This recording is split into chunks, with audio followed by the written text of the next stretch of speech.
Hello and welcome to another episode of the CG Garage. This is episode number 377, featuring our return guest. He's been on many times, Mr. Jeff Mottle, and he is joined by my coworker, believe it or not, Lon Grohs, who they got together because they are working on something really cool together, and they've got a big announcement, which I'm going to let them do on the podcast itself, and not actually tell you guys in this intro.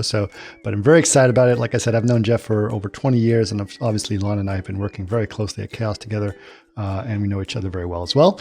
And it's really exciting to see that. So we're not going to tell you about what's going on. We'll let them say it in the podcast. And there's also the same reason why this podcast is coming out on a Thursday early as opposed to our normal Monday release, because we wanted to make sure that all these announcements are done together. So hopefully you get a special bonus early listen to this one, which is a lot of great. All right, now, Kristen, let's talk about events. There's something coming up in the future. It's a little bit in the future, but it'd be great to get people excited about it now. What's going on? Yeah, so you can find this out at chaos.com/events. So September 8th and 9th, it's 24 hours of chaos again. So it will be our third edition. And if you haven't attended in the past, it's all online, and it's a series of 12 back-to-back shows, and we unite like 3D artists, designers all around the world, everyone working from ArcViz to VFX, animation, gaming, and product design. So it's just a fabulous 24 hours. You can stay up the whole time, lots of prizes. So just find out more, keep updated, but look online at chaos.com/events to sign up. Or I don't think you have to sign up. You can just watch. Yeah, we'll just be more announcements on it. We'll obviously have a page. Mm-hmm. It is a big deal, as Kristen said. It is 12 two-hour shows around the globe that consecutive. And I've known some people who've actually stayed up for all 24 hours, which is kind of crazy. It's a blast. It's a really great idea. And, the first time we did it, it's like, I don't know how we're going to pull it off. And we did. And we did it again. And this is our third edition, he said. So I am just really, really excited that this is happening again. And again, that is September 8th and 9th. And keep track on what's going on for 24 Hours of Chaos. Just go to chaos.com/events. Okay, we don't have any news or product information either. But if people want to know more about the podcast, Kristen, where can they go? You can go to facebook.com/CGGaragePodcast or chaos.com/CGGarage. And if you'd like to watch us, go to youtube.com/chaosgrouptv.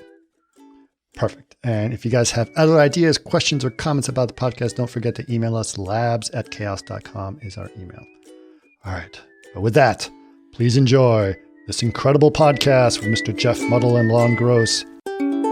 Welcome to another CG Garage, where the Chaos Group talks. You'll know it's over when the last bucket drops. We're gonna fire off rays in high dynamic range. We know that ambient occlusion is passé. Global illumination won't lead you astray. And while image-based lighting is really swell, you need to make sure everything has Fresnel. All right. So, Jeff, a little bit of history here for our audience. Yes. I believe the first time I ever spoke to you was you cold called me at Gensler in 2002. Am I right about that? Yeah. Your video froze. Right. Oh, okay. No, there it is. Yeah. You were, I think we got a slow connection in the hotel here. That's okay. No, you cold called me. Yeah. I cold called you right when I was about to start up CGarchitect. Which was in 2002, right? Yeah, well, the site launched in 2001, but I bet it was around the same, maybe 2001, 2002 when I called you. Right. So that was right when V-Ray first started, yes. And you first started that. So that was all 20 years ago, which was quite a bit of history. Yeah. And obviously that site's a big deal, and that's kind of an important part of the visual of the ArcViz community for 20 plus years, which is pretty amazing.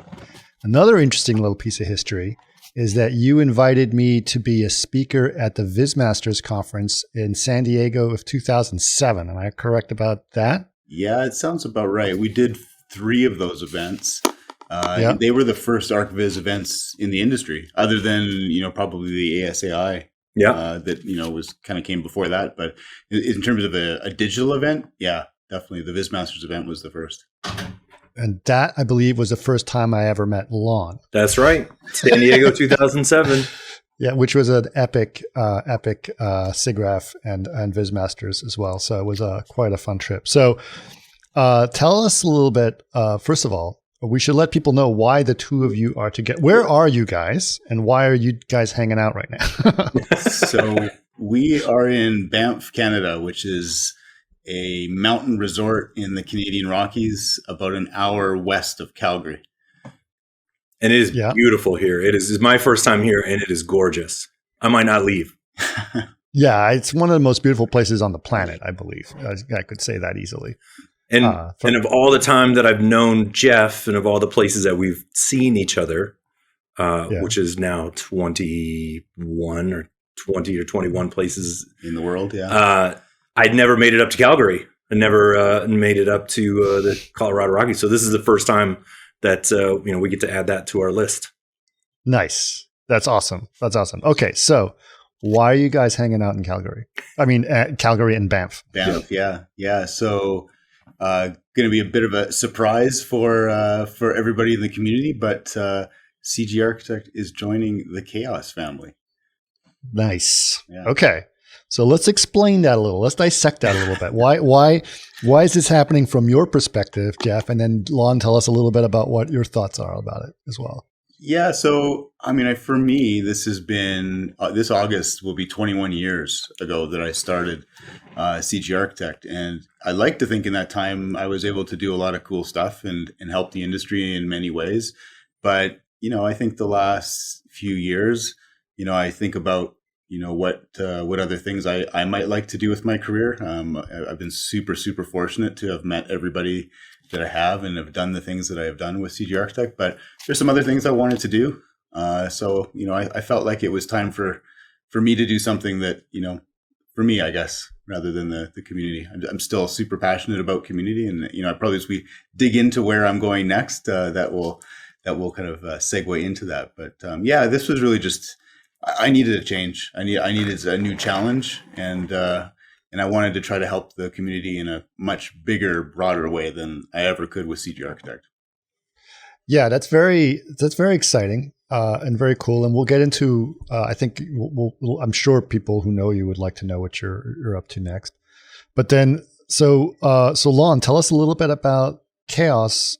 CGarchitect becoming part of Chaos, and what are some of the thoughts on that? Yeah, I mean, absolutely. So, known Jeff forever, and when Jeff and I talked about, what he was thinking about doing for his next step, obviously one of the first questions was, what about CGarchitect? What do what are the plans for that?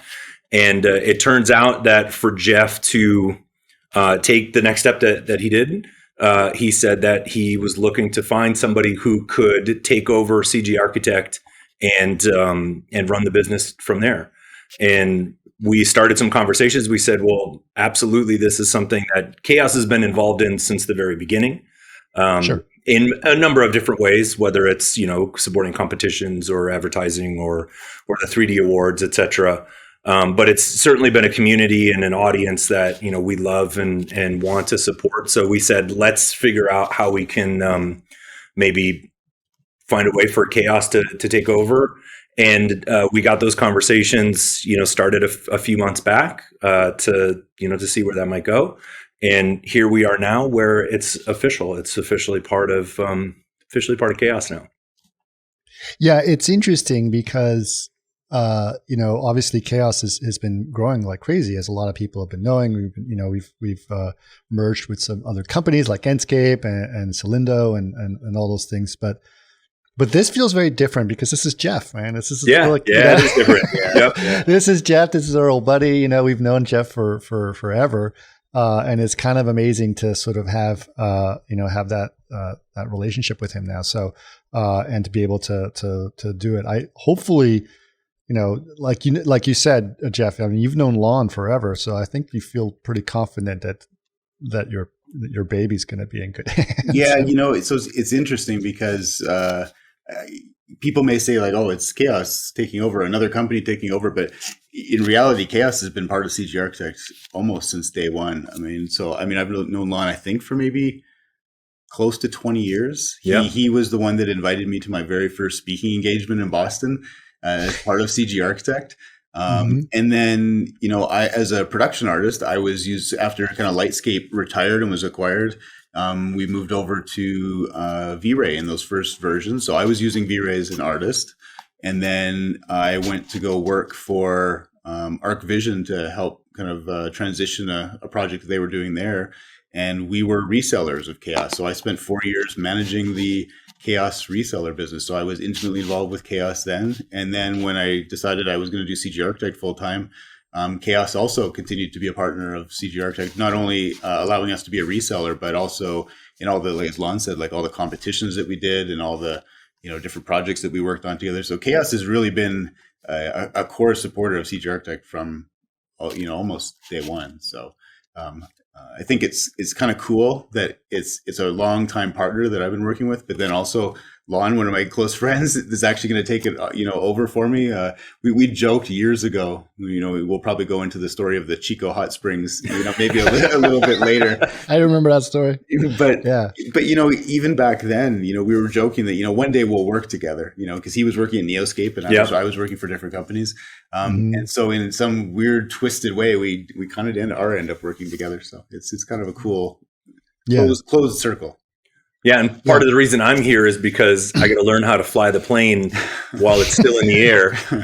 Right. And so we're not going to land the plane. It has to keep going. So a big part of it has been, looking over Jeff's shoulder and having him show me, like, obviously I've seen the systems and everything, but actually getting to see how Jeff was managing the site and running it day to day and asking specific questions about being able to prepare newsletters and what to check and so on. So we've been sort of doing a little, if I could hook a USB cable up to his brain, that would be good. But this is as close as we've come to that knowledge transfer. Yeah. So this brings up a good point. I mean, let's talk a little bit about Chaos and Chaos's involvement. I'm going to jump all over the place if that's okay, guys. But let's talk a little bit about Chaos's involvement in this. Like, Chaos makes software. Chaos sells software, right? So why suddenly get involved in media? Right? Yeah, I mean, so from that perspective, if you look at the pillars of what Chaos is about, it's about community and supporting the community. And I think that's been one of the, pillars of our brand from the beginning, is that we want to be there for the people that want to learn and help them be successful in their careers and, advance in their jobs, and whether that's learning new techniques or having the right software.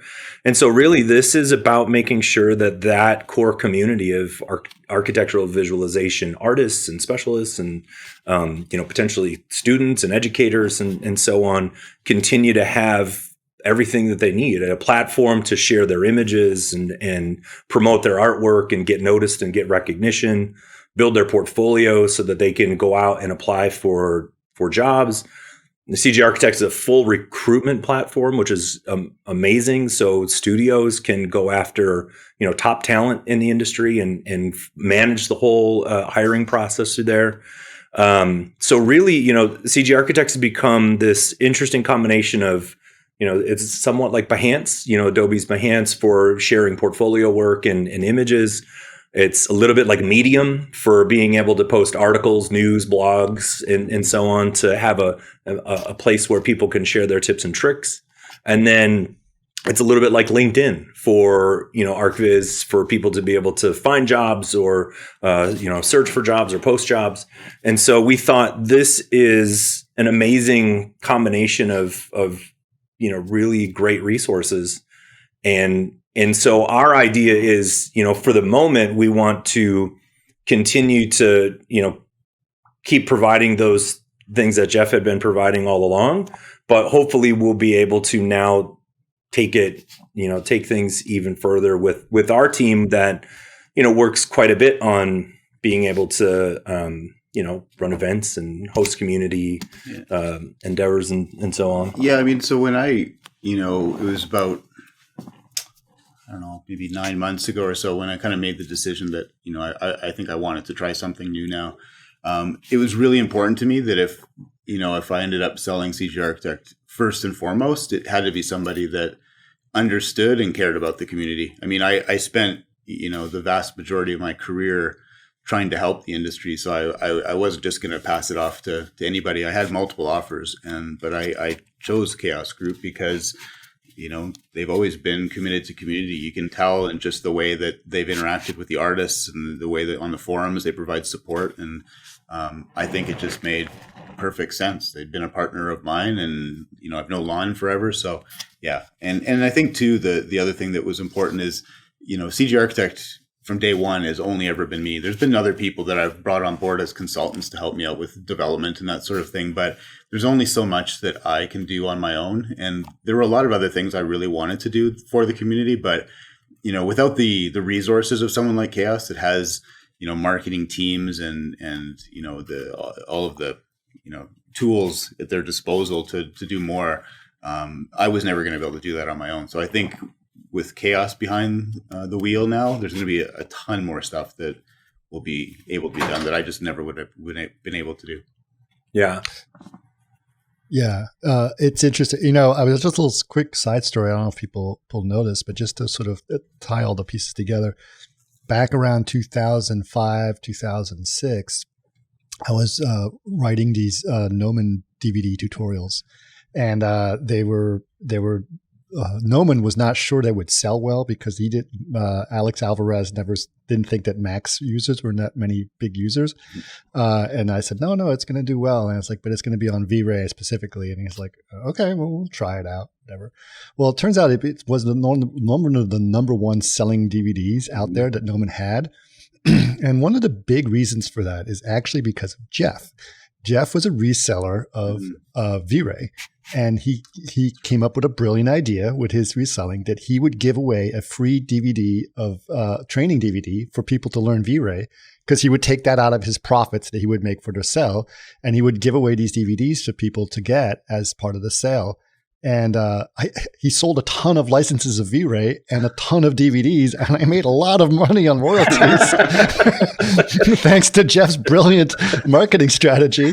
And it was really like, it's CGarchitect, V-Ray, and and me all together. Like, that was kind of an amazing thing. And it was very useful because that was helping people learn V-Ray when it was. I use those DVDs. Absolutely. Yeah. Yep. Yeah. Well, even they're a little outdated. Yeah. Even back, I can't remember how long ago it was, maybe 10 years or so. I had partnered with Brian Smith and Brian Zajac, and we ran a publishing company. So Brian wrote all these books on Max and V-Ray. So right. I worked on some chapters. Yeah, and right. and so that was kind of another foray into the CGarchitect's connection into V-Ray. I mean, those books, I think they sold 13 or 15,000 of those books, across all the different volumes. And sure. then we started a school. We did CG school. Yeah. CG school. And guess what we were teaching? V-Ray. Yeah, exactly. Exactly. All right. Well, let's talk. Let's actually get a little bit into history, because you've gone through many stages of CGarchitect, right? I remember the beginning with CGarchitect I mainly saw it as a gallery and as a forum. That was the place that it was when it first started.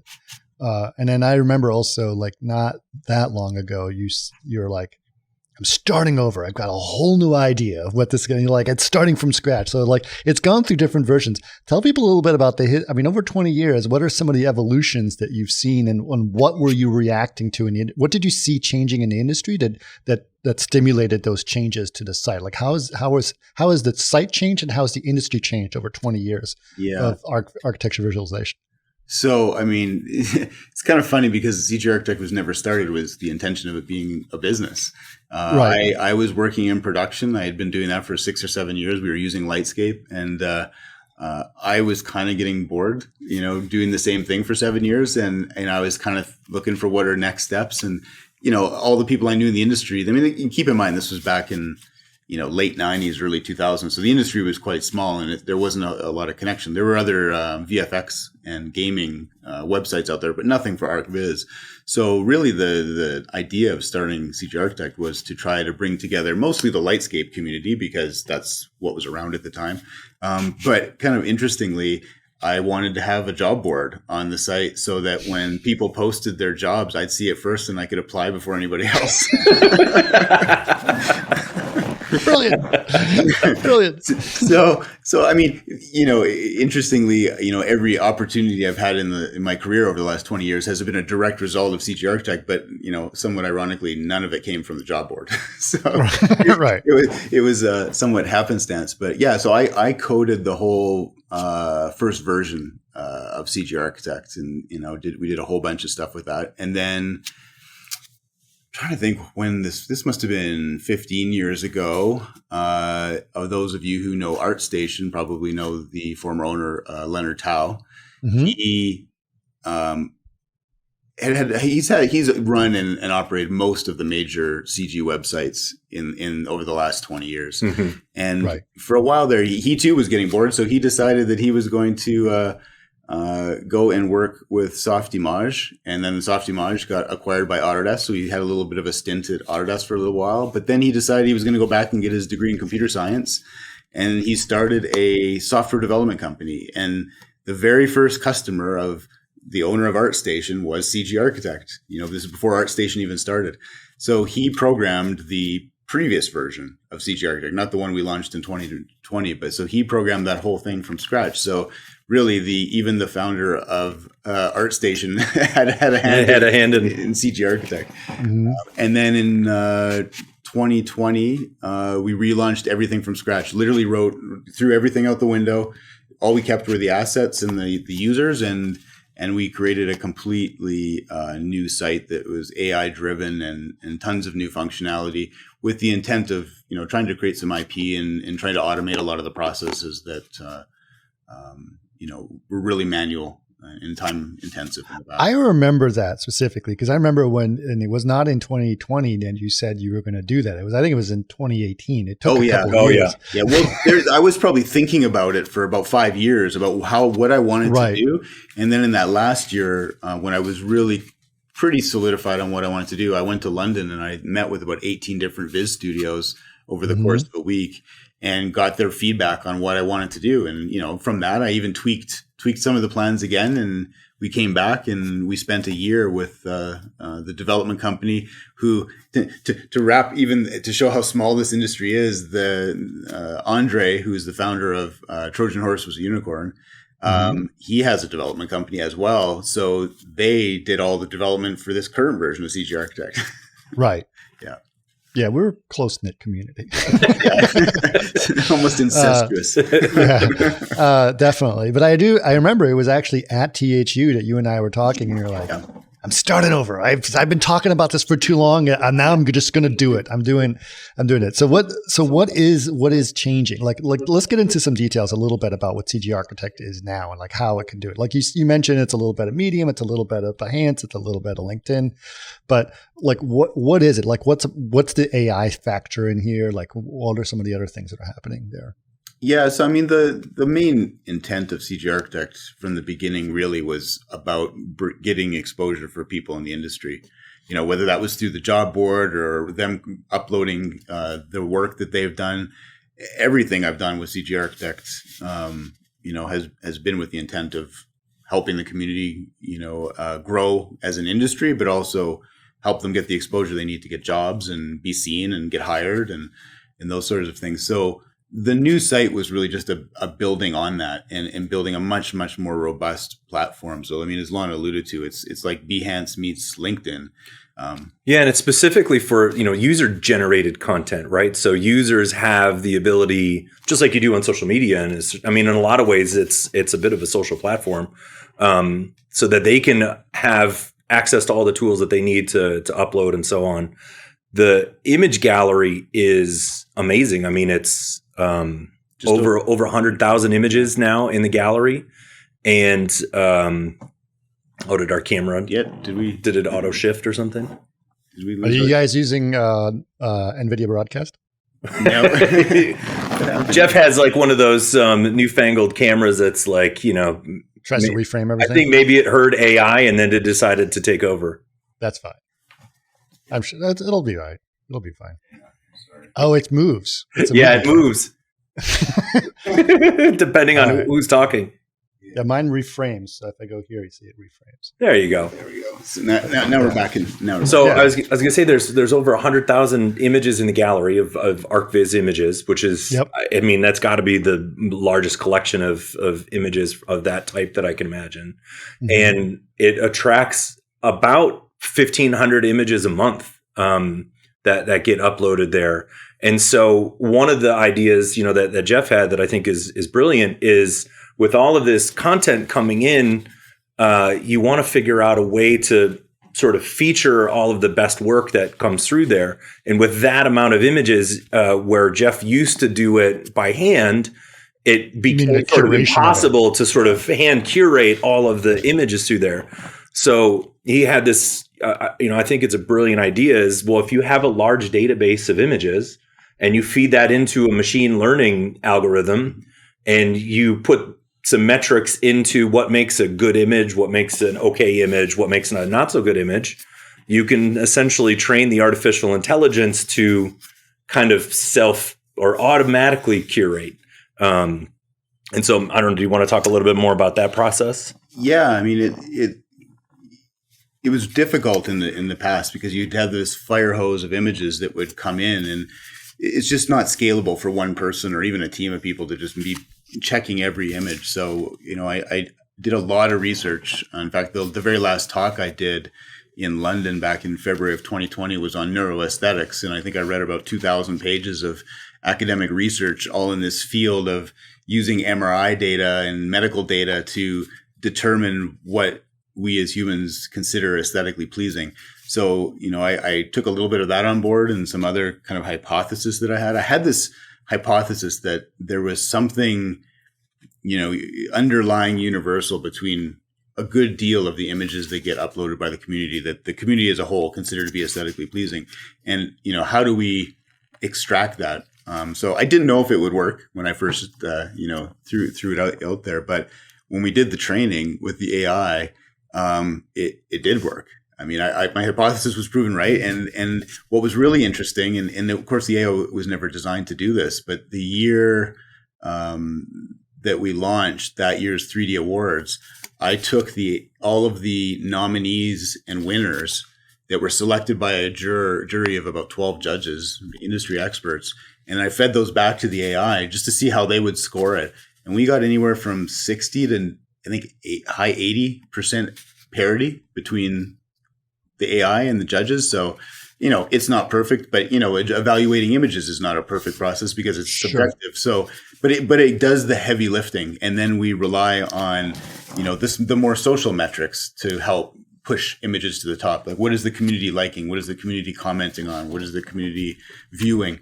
And those on top of the AI really together push the best up to the top. And, if there's anything that slips through the cracks every week, we go through all the images that are submitted that week and sort of pull out the ones that we saw that were missed and feature those too. So nobody's, escaping, the eye. I was going to ask that because I remember, like, for example, I was a judge on one of the CG Architect Awards, which we're going to get to a little bit more about that as well.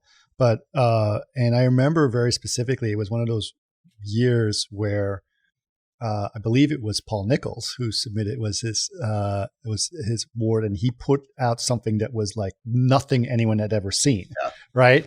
And it was crazy and it was amazing, right?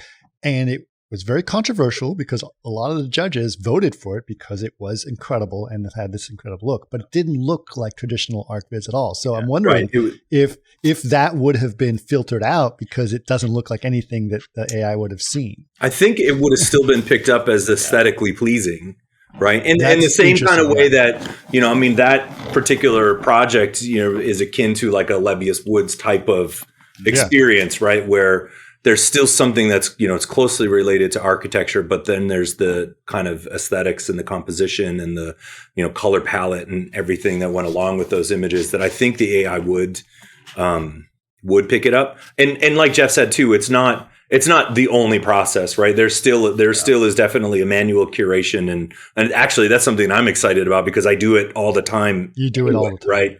So, and I have been doing that for the past 30 years. So that happens to be something, that I love to do, and I'd like to think that I'm pretty good at it. So a lot of people in the industry probably know Pedro Fernandez, the owner, co-owner with his wife Kelly, Archie9. And one day, kind of after the 3D Wars, he saw that the two of us sat down and we took one of his images, and we've just, one of the ones that was I think nominated. We submitted it to the eye. It was scored in the 90s. Percent, and then we started playing because we were curious because AI and you wanted to make it ugly to see when it would start. Exactly. Where does it break? Yeah, because AI for the most part is a black box. You don't really understand what it's picking up on. Right. So he started recomposing the same shot in different compositions, different aspect ratios, in ways that he himself knew. This is lower quality. This is even lower quality. This is even better. And every single time the AI got it right. We even tried flipping the image upside down just to see what would happen. And every single time it always picked up the composition that he himself thought was better. So it's able to detect many things at a much lower level than you might expect. So it's curious. Yeah, I think think that's pretty interesting. It's interesting that you guys are. I saw an article about specifically landscapes and what are things that are special about landscapes that make us psychologically feel good about things. And it was a certain amount of composition that you see in the landscape that has a certain thing. And coincidentally, the one they decided is the most perfect landscape that describes everything psychologically that makes you feel good is exactly where you guys are. It blew me away. Yeah. I have there's the lake, there's the mountains, there's the trees, here. all of that. The way that whole thing is composed as an image, that is what's described as like the perfect landscape for. Yeah, there are beautiful photographs in the lobby of the hotel here of all around the Canadian Rockies, and it's unbelievable how amazing the images are. Like every single one of them is just superb. Sorry. The camera's like, it's funny, Lon, is that when you move your hand like this, it follows your hand. Okay, I won't touch with my hands. I'll keep them in my AI side. isn't perfect, Lon. But it was anyway. So that's cool. I mean, that's really great. I mean, I think I remember that's a really big thing. Now let's talk a little bit about the social aspect. Obviously, as social aspects of sites now has become very important, right? I mean, it was obviously forums were big back in the early 2000s, right? And people still use forums to some extent these days, but the social aspect of sites are big. So what's special about the social aspect about CGarchitect right now? Yeah, I mean, it's the only spot on the internet where you find that volume of ArcViz imagery, and it's the one place where you can share it and upload it and tell a story about it. I mean, certainly there are other platforms that you can do, and I don't think anybody has to use one exclusively. I mean, at the end of the day, it's about getting the best reach you can. But CGarchitect is, without a doubt, one of the best mechanisms. It's been around as long, and the curation is there. It's not just a fire hose of images that are coming in somewhere on a social feed. So. Sure.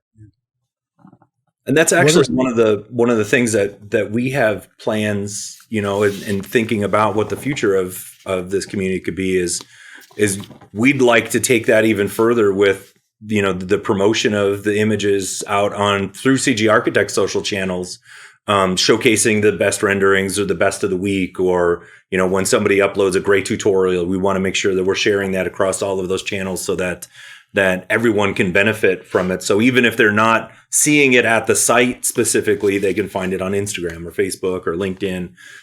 So we think that there's quite a bit of room, to help the community in that way as well. What are some of the other things that Chaos is planning with CGarchitect?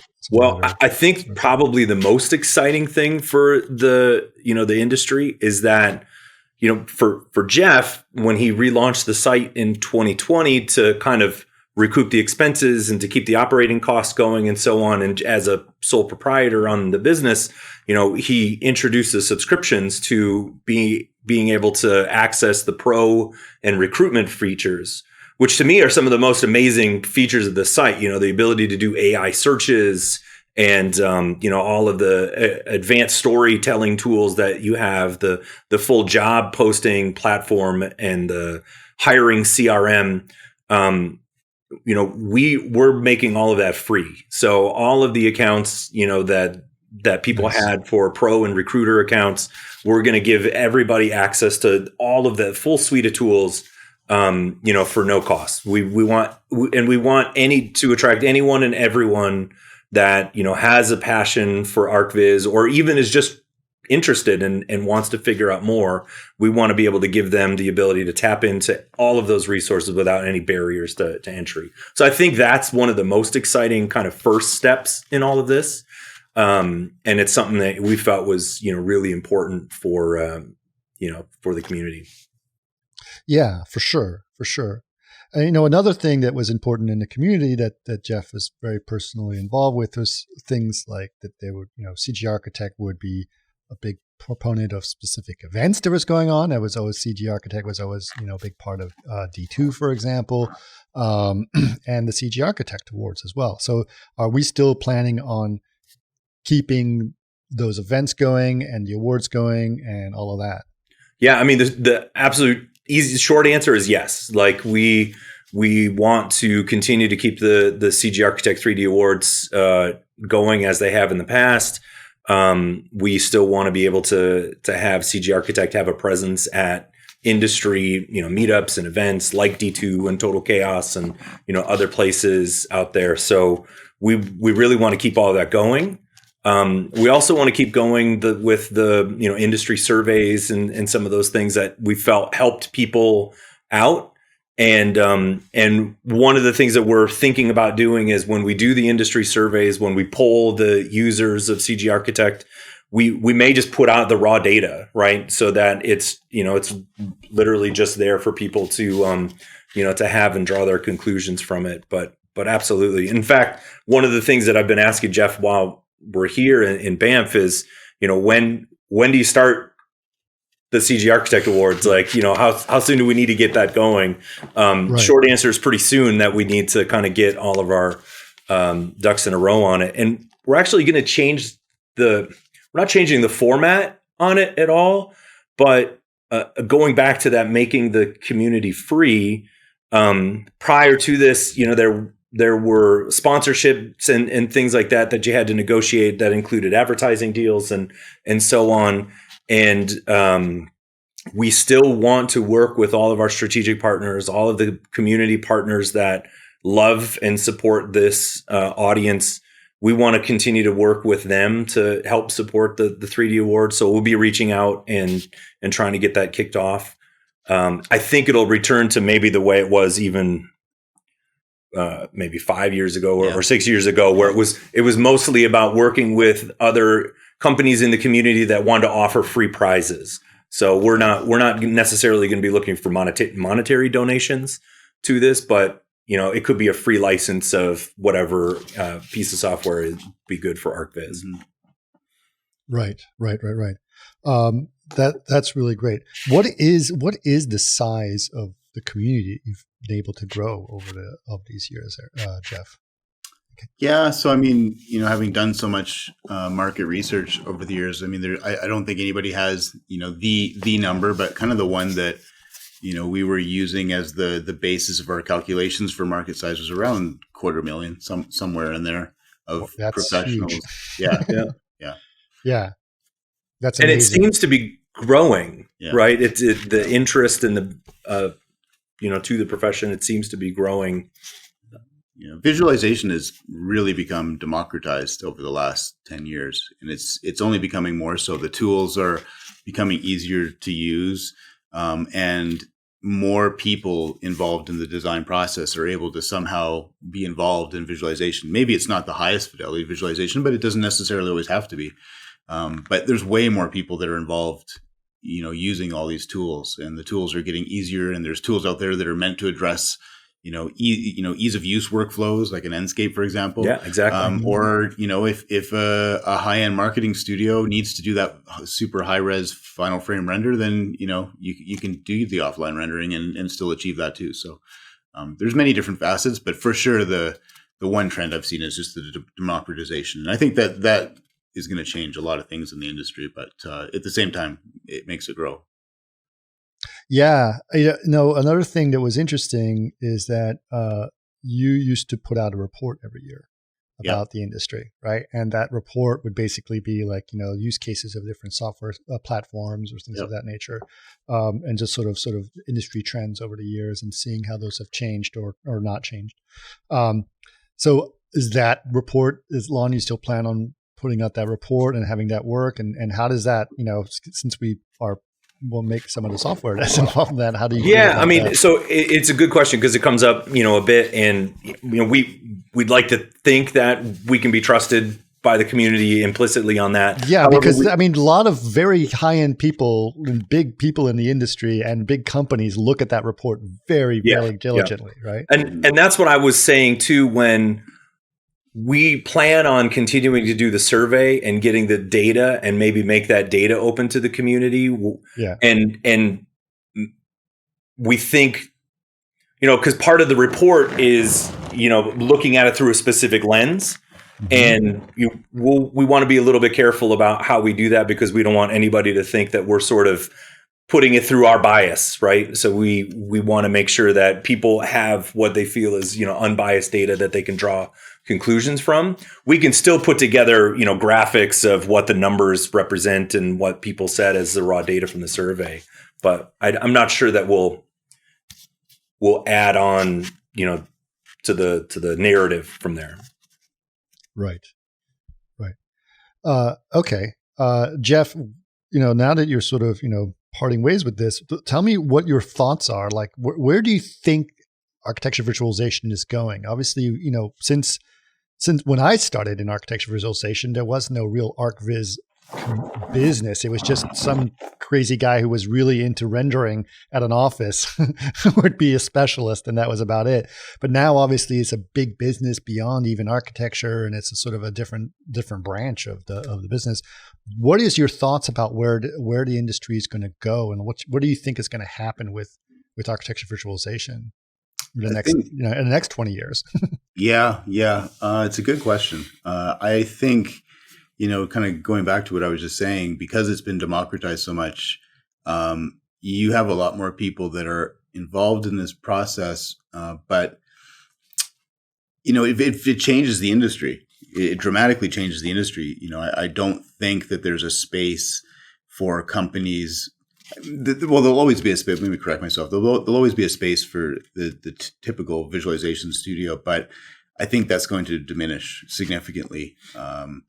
You need to offer more than just delivering images, as we once did. It needs to be about, why are your clients coming to you for these images? Ultimately, it's to facilitate design discussions, or it's to help sell something. So the more services that you can provide around that narrative, I think the more successful and long term you'll be able to survive in the industry. And we've been seeing this for years. The studios that have been around the longest are the ones that kind of, what's the word I want to use? They've evolved, I think, into a full creative service agency. Exactly. Right. Yeah. I mean, there'll always be a need for kind of, cheap one-off renderings. It's not going to go away. But as a whole, I think you really need to kind of refocus on either working in a very niche industry where you're the master. So your differentiator is the fact that you understand that particular niche, like designing the interiors of private jets or something, or right. Luxury yachts or something. Like, you understand that space, all the people, the nuances of it. Or you're offering services that are a lot more encompassing than just visualization. I just real curious out of this, because obviously this conversation has been coming up a lot in the last year or so. But right now, obviously, people are focusing a lot on whatever they define to be the metaverse and whatever that is. And if I look at the metaverse as it's coming out today, I'll just say that would probably fail most of your AI stuff that's your site can do, because it is not a pretty place and it is not aesthetically pleasing. Yeah. And it just does not, I mean, I'm sorry. There's no excitement about it. Do you feel that a place like CGarchitect that is geared towards things that are look cool, look amazing, and like adds a new level, do you think that is like the metaverse could learn from that? Could be there? Do you think that there's a place that, we're not just designing, skyscrapers and condos in Miami, right? We're doing like cool stuff in the metaverse as well. There's a place for design and aesthetics in that area. What are your thoughts about that? Yeah, I mean, I think we're very early in what the metaverse is. I would put it akin to what the internet looked like back in 1994, 1995, right? I mean, you knew it was going to be big and you knew it was going to be something, but what the internet was 25 years ago is not what the internet is today. And I feel like the metaverse is very much going to be the same. That said, we're talking about a virtual environment, and a virtual environment needs to be built, and a virtual environment is primarily architecture. Yep. So you need people with that expertise. And, I do think that the audience of CGarchitect could be the creators of those spaces. They Absolutely. Have the Yeah. I mean, it's amazing. People pay a top dollars to have their avatars done and made by people. It would be great if they hired amazing ArcViz people to design their houses. I think it's coming. I really do. I mean, Chris, you and I talk about this all the time where, sure. The one that I use is the Netflix Lodge in VR, right? It's like, come on, we can do better than that. But I have seen really amazing projects done now for the metaverse by the likes of, the folks at Zaha Hadid Architects just did this really amazing real-time experience. There's been some virtual museums that have been made recently that are incredible by well-known firms. But I really think this whole shift in I got to stop using my hands. This whole shift, to virtual architecture can be led by the CGarchitect community. In fact, it should be, right? They're the ones that are going to understand 3D space and visualization and aesthetics. I think there's a real opportunity here, and I completely see a way that we can start to bring some of that into the community conversation. Yeah. I think the one thing though that I want to stress about this, and I think this is true of any emerging technology, and I kind of saw this happening especially around the NFT space. As emerging technologies come out in a field, I think it's really important to, be aware that they're there, see what the opportunities are with them, but you can't run towards the shiny object with all of your power and all of your attention and forget here I am moving my hands. It's not just me. Hang on. This is ridiculous. All right. Yeah, but you have to be careful that you don't put all of your attention towards these new technologies and forget your core business. Is it something that you might be able to add on to your business? Absolutely. But approach these new technologies with a little bit of caution. Don't dump everything. Yeah, absolutely. But I mean, like, for example, you have your job site, but you could also enhance that job site. It's like, let me design your metaverse for you. Yeah. You know what I mean? Or something like that. I think there's opportunities that we can look at that are interesting. And you're right. Listen, I've gone through through CG Garage, I've been talking a lot about the metaverse with people, but I'm not taking a specific position on things. I'm just letting people figure out what the hell it is, right? Yeah. And and that's something that I think is fascinating, because I do think that, obviously there's been this big crypto crash that's happened recently, but I also think, there was a big crash of the internet in 2001, and yet here we are. It didn't go away, right? So I think that we have to still pay attention to it as a paradigm shift in terms of what it is. And I think that's cool. Great. So our computers are fast enough and good enough now that we can have virtual spaces that would be amazing. It still is great. So I'm very excited about what that is. Okay, so I want to, because we still haven't gotten to this part, which I'm sure people still want to know. So Jeff, what can you tell us you will be doing what's your life after CGarchitect besides, hanging out in Malibu surfing? Yeah.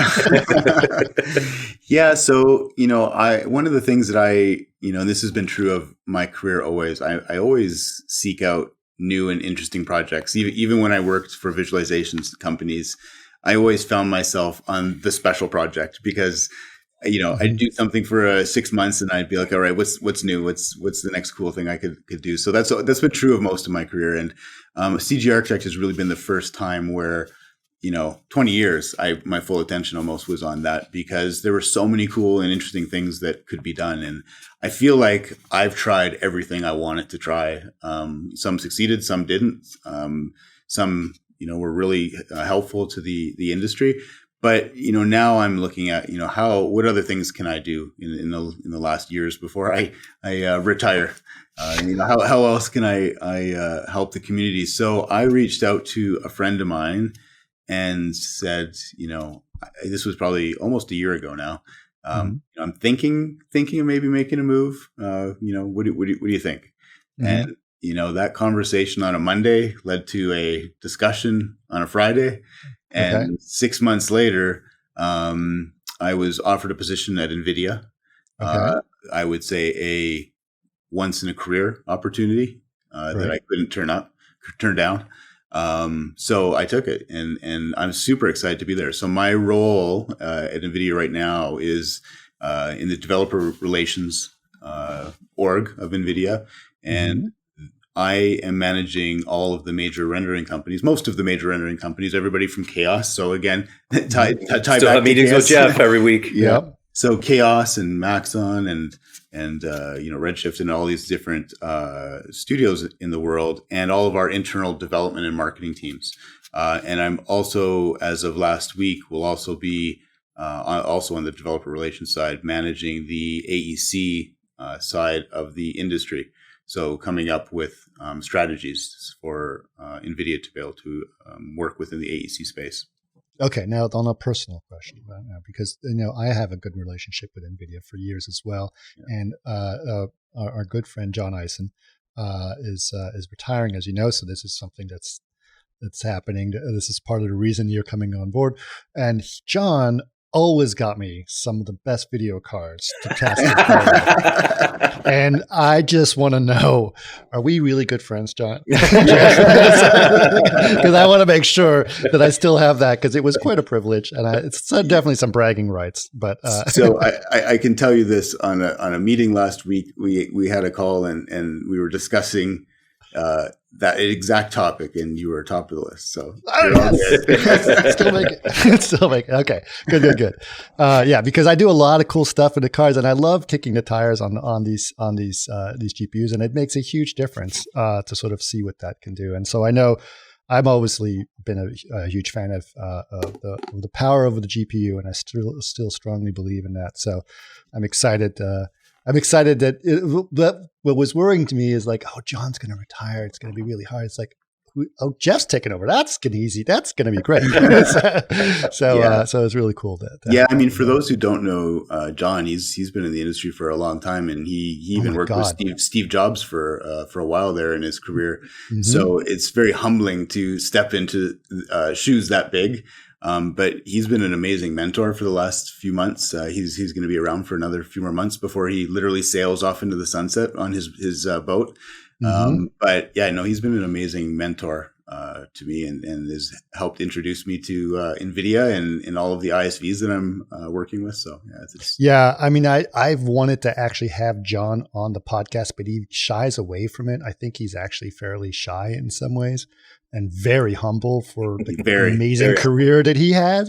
Yeah. But, he has been such an amazing supporter of some of the stuff that I've been trying to do at labs. And, from the very beginning. From the very beginning, we started on Construct, and we did that. And I told him the idea of what we wanted to do on Construct. And like a week later, this massive box came in with $50,000 worth of GPUs. Like, see how much you can use of this. Yeah. And I was so incredibly impressed with what he did. And not only that, but he promoted it, and he really just sort of helped out. And listen, John is not the only one at NVIDIA. I mean, Rick Champagne is a really great person, and a lot of the other great people that are there, and Gail, and I've known a lot of the people at NVIDIA. So my relationship with them is very, very strong. So I don't feel good. It's just that John's retiring, and I have a soft spot for him. So Yeah. He's a great guy. So he's a great guy, but yeah, that's really cool. So that's really cool. So, and obviously you have a strong knowledge of rendering. Amazing. So yeah, it's been really fun. I've been there for almost 4 months now. Mm-hmm. I would say it's probably the most intense thing I've done in my career, last 26, 27 years. But it's a lot of fun. It's a lot of fun. Some really, really good people. It's humbling to work with the people I do. I mean, these are some of the most talented people in visual effects, and so many different industries. So yeah, I consider myself very fortunate to be a part of this team. And I think what excites me the most is, going back to, my short attention span for new things. NVIDIA, is reinventing itself seemingly on a daily basis. So it's a great environment to be in. Yeah, that's really great. Now, Jeff, also, let me just make sure this happened. You've actually been on this podcast. This is probably your 4th or 5th time that you've We need to been get you a jacket like they do on So, SNL. You're up there. I think Darren Grant's been on a whole bunch of times. Tim Miller's been on a bunch of times, but I think you might be the one who's been on the most. So I hopefully you can continue to come onto the podcast as an NVIDIA person. Which would be really great. So I'm going to make sure that happens. Now, when is it's at this point, it's official. This CGarchitect is part of Chaos at this point, right? Yes. And so when are you officially handing off the reins to Lon, and Lon's going to sort of right fly today, the plane right today? now. Yeah. Like the plane is in the air and I'm flying it. Okay. We want to fix all the few things that we need to do on the back end to make sure all the accounts can be free, like we had mentioned. Mm-hmm. And so basically we're just kind of dotting the I's and crossing the T's on all of that before we make the public announcement. And probably by the time people see this podcast, it'll be accompanied with that. So, hopefully in just the next few days. Okay. Well, that's super exciting. I've been, obviously Lon and I talk quite a bit, and so I've been hearing gremlins with this, and I thought it was a brilliant idea, both for Chaos and for CGarchitect, and obviously I think it's a great idea, for sure. And the thing is, I know I was thinking about it's like, well, what is Chaos doing as a media company? I was like, wait, hold on a second, I run a podcast. So yeah, it makes sense. And CGarchitect, CG Garage. Oh, it's nice. Two names that sound similar. CG Garage has actually, been focused a lot on the visual effects industry in a lot of ways, although we've done a lot of ArcViz stuff on here as well. So it's nice to sort of have a sort of a balance of some other stuff as well. So very cool. All right. Well, thanks so much, guys. I really appreciate you guys being able to be part of the podcast and sort of, do this announcement here. And Jeff, congratulations, obviously, on your new position. And Lon, good luck. Yeah. Help. Please, community. Just, be patient for a little bit, but we need your support too. Yeah, well, Lon, I will tell you this for anyone in the CGarchitect community. Lon is an absolutely amazing person. He definitely has been part of the community for as long as anyone else has. He knows it inside and out, and a lot of people definitely know who Lon is. And if you don't know who Lon is, you will get to know him very well because he's a huge supporter of what's going on. So I think you guys are going to be in great hands. So congratulations. What do you think, Chris? The CG Architect podcast in the future, maybe? I think that's a great idea. Actually, I think we should have 2 different podcasts because I think there's going to be interests that are different in different areas. And this could be absolutely. And if you need to know how to make a podcast, man, I can help you out. We've got a pretty sweet room set up. So yeah, for sure. If people are interested, let us know. We'll think about it. Yeah, if you guys think a CGarchitect podcast would be a good complement to the CG Garage podcast, that'd be great. At the same time, I also think it'd be great to think about some of the great tools that CG Architect has and maybe sort of enhance what CG Garage could be at the same Yeah, time. So I exactly. think that there's definitely ways that we can look sort of yin and yang on this thing, and it could be really great to grow on that. So if you guys think that's a good idea, let us know. Our email is labs@chaosgroup.com. Oh, sorry, labs@chaos.com. I've been saying that for 8 years, so it's been hard to switch that up. All right. Well, thanks so much, guys. I appreciate it. Thanks, Chris. Thanks, Chris.